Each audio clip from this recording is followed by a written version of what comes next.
Hind al-Khoudary joins us on the line now from Deir el-Balah in central Gaza, where, as we were saying, 100,000 people have been displaced in the past 48 hours. Tell us the situation that those families are facing now, Hind. Well, Mariam, the situation is devastating. Those families who were forced to evacuate their houses and the places they were in the eastern part of Deir el-Balah did not even have the time or the space to find another area to live in. We're seeing people scattered on the streets, on the sidewalks, trying to protect their families and their children. Now, most of those families were families who were already displaced from different parts of the Gaza Strip, like the northern parts or Rafah or Khan Yunis, due to the continuous evacuation orders. Now, these people do not have any shelter. Some people are also still trapped in the eastern parts of Deir el-Balah because they were unable to evacuate because the Israeli forces, artillery shelling and airstrikes started shooting at those Palestinians. Now, we're talking about at least 100,000 citizens are displaced, and not only displaced, they're homeless without any shelters. Everywhere is crowded. Deir el-Balah is a very small city. It's a couple of neighborhoods only. And we're talking about more than 1 million, according to UNRWA, of displaced Palestinians. Now, makeshift camps are completely packed with people. Even the beach, people were setting up their tents there. UNRWA schools are packed, UN facilities are packed, and also hospitals are packed with those Palestinians. Some people, unfortunately, did not even have a space to set up their tents. And there's an obvious state of panic and fear and frustration among those families because they believe that even if they evacuate to the humanitarian zone, which is shrinking with every evacuation order, there's no guarantee that they won't be targeted. And also, let me add that there has been new evacuations earlier today from al-Maghazi, from al-Musaddar area, and more parts of Deir el-Balah and Salah ad-Din. And this is adding more misery to the Palestinians. The most people who are struggling are families with children and kids because they could not protect their children, not even able to find a tent or a space for a tent. And not only that, we're talking about an area with zero resources, and they do not even have the bare minimum of their needs and requirements. Gaza was already struggling with starvation, hunger, malnutrition, and now the UN is saying that more than 1 million people might not receive any humanitarian food aid this month. What could that mean for everyone, but particularly the vulnerable and children? Well, it obviously means that people will not have food because people completely rely on food assistance from humanitarian organizations, and most of these humanitarian organizations have their warehouses in the danger zone, and they're unable to go and take that food from those warehouses. And also, there has been no safe access to those humanitarians to go to such areas. Not only that, earlier today, a humanitarian worker from the World Central Kitchen was injured, and this is not the first time a humanitarian has been injured or killed by the Israeli forces during this war. Now, this would completely affect families, and it's not only malnutrition and starvation, it's also the polio that the World Health Organization is trying to make a campaign to vaccinate all of these children. The situation is very, very devastating every single hour. And obviously, Palestinians are very eager and waiting for any light of a ceasefire deal to end all of this devastation. Okay, thank you very much. Hind al-Khoudary reporting to us from Deir el-Balah in central Gaza.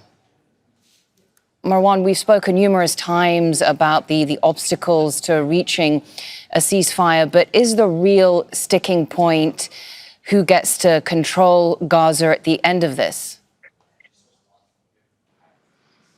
Well, I think the main obstacle, yes, in so many words, it is Netanyahu's recent or latest insistence of maintaining Israeli military in Gaza after the ceasefire. If we could just kind of reduce all the points that we've been mentioning, that would be it. In the end of May through July 2nd, the understanding was that there is this three-phase ceasefire and there's this exchange and those guarantees and so on and so forth. But essentially that Israel would be leaving Gaza, right? But since the invasion of Rafah in the southern part of Gaza and the destruction of the Rafah crossing and the deployment of Israeli troops in the Philadelphia corridor in the southern part of Gaza, and making some sort of a corridor in the middle part of Gaza, so-called Netzarim. Now Netanyahu says, no, I'm not going to give up all these points. I'm going to maintain them, which is inconsistent with Biden's original proposal. It's inconsistent with the understandings with the mediator and so on and so forth. Some in the United States, of the likes of Blinken, are sneakily trying to make this a kind of a bridging proposal, inserting Netanyahu's most recent demands. That's not going to work. Hamas, the Palestinians, and even the mediators are not going to accept Israel to directly reoccupy Gaza by having troops deployed in various parts of it. But of course, as we have seen through the course of this war, and before actually, I suppose, since the siege imposed on Gaza since 2007, now the Israeli army has deepened its control of Gaza. And that's what is going on today in terms of the bargaining chip, right? The infamous term using civilians as human shield, that's exactly what Israel is doing today. I mean, everything that it accuses Hamas of, it's doing today and worse. It's actually killing dozens upon dozens of people every day, causing harm, tormenting, torturing, terrorizing the population each and every day in order to extract concessions from Hamas. This is by definition terrorism, right? By definition, using civilians, harming them, threatening to harm them for political ends. This is terrorism. Israel is practicing state terrorism against the Palestinians in order to get some concessions from Hamas and from the mediators. It's not working, it has not worked, but it maintains that because it thinks time is on its side. Unfortunately for all of us, including for Israelis, most of whom do support the original deal, this could actually now turn into a wider war. We are at a fateful crossroad.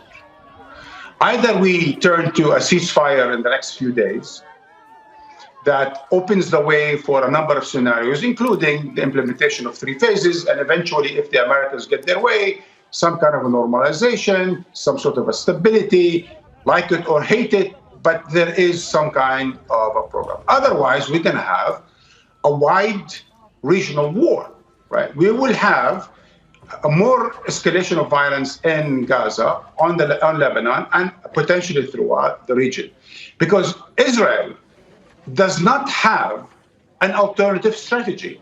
There is no exit plan for Israel, for Netanyahu in Gaza. Everything has been said is humbug. There is no exit plan. Because imagine past next week that there is no ceasefire. Then what? It could only be escalation of war and regionalization of war and implicating the United States in war, which absolutely is, by definition, a threat to international peace and security. This is the crossroad we're at, and this is the choice time. Do the Israelis choose and the Americans choose ceasefire and paving the way for some kind of respite and eventually perhaps stability, or Armageddon? And Marwan, just briefly, is Washington harming the diplomatic process? Well, Washington, certainly by providing Israel $20 billion of arms in advance, it's exactly like a drug dealer providing drugs to a drug addict, hoping things will get better. Israel is addicted to violence. It's addicted to occupation. It's addicted to colonization. It's addicted to killing and destruction in Gaza and the rest of Palestine. Providing them with $20 billion as we're having negotiations underway is the worst way to approach this thing. But the United States is not exactly very smart about this, right? This special relationship is very weird. It's almost, masochistic on the American side. Instead of making it conditional that we will provide you arms if you do 1, 2, 3, 4, they provide the arms in advance, and then they start pleading with the Israelis. They start being humiliated by the Israelis. This is, of course, a subject for another day, this very misunderstood so-called special relationship between the United States and Israel. But be that as it may, Biden has acted foolishly. He has acted short-sightedly. And Secretary Blinken, in a sneaky kind of way, has been selling the Israeli plan as if it was the solution. We are stuck with that. Unfortunately, there is no other sponsor of a diplomatic process but the Americans. Okay, well, thank you for now. Al Jazeera senior political analyst Marwan Bishara speaking to us. We're also Make sure to subscribe to our channel to get the latest news from Al Jazeera.